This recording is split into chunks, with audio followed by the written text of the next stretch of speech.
Guys আজকে যদি তোমরা এদিকে ওদিকে কোন দিকে লক্ষ্য না করে আমার ম্যাচের দিকে খেয়াল করো তাহলে কিন্তু দেখতে পারবে একটা অলৌকিক অবিশ্বাস্য জিনিস। না না না এখনই চমকে যেও না, চমকের এখনো অনেক বাকি।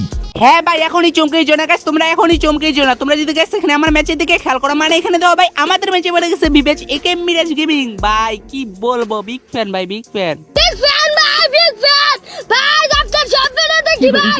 ভাই আমার একটা ধরুন ভাই, গোলের ভাই আমার একটা ধরুন ভাই, ভাই ভাই আমার একটা ধরুন ভাই।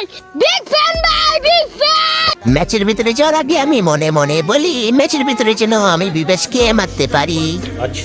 তো চলো ভাই একটা শপথ করার পর চলে আসলাম match and oh my god বিবেচ দেখি কিল করে ভাই এন্ড আমার এনিমি কেমনে মারে ব্রো। হাই হাই এটা কি ক্যারেক্টার মারলো ভাই। যাই হোক এটা কিন্তু ফাটাই দিলাম বাট আমাদের পুষার কিন্তু মরে গেছে। এটার দিকে খেয়াল রাখতে হবে এন্ড কিরে তিনটা আবার পিছে দুইটা। এ কেমনি কি ভাই কি করবো এই জায়গায় তোমরাই বলো ভাই। তোমার জন্য অপেক্ষা করতে করতে সারা জীবন কাটিয়ে দিব। হয়তো তুমি আসবে, নয়তো আমি পৃথিবী ছেড়ে দিব। তো এর পরবর্তীতে গাইস আমরা এই ম্যাচে কি করছিলাম, বুইবাসকে মারতে পারছিলাম নাকি গাইস বুইয়া করছিলাম? তো বুইয়া কিন্তু গাইস অবশ্যই করছিলাম বাট কিভাবে করলাম, কেমনে কি ম্যাচে কি আসল বিষয় ঘটালাম, হ্যাঁ তো সবকিছু জানতে পারবো আজকের এই ভিডিওতে, ঠিক আছে? তো তোমরা অবশ্যই গাইস লাইক শেয়ার এবং কি সাবস্ক্রাইব করে পুরো ভিডিওটা দেখতে থাকো। তো চলো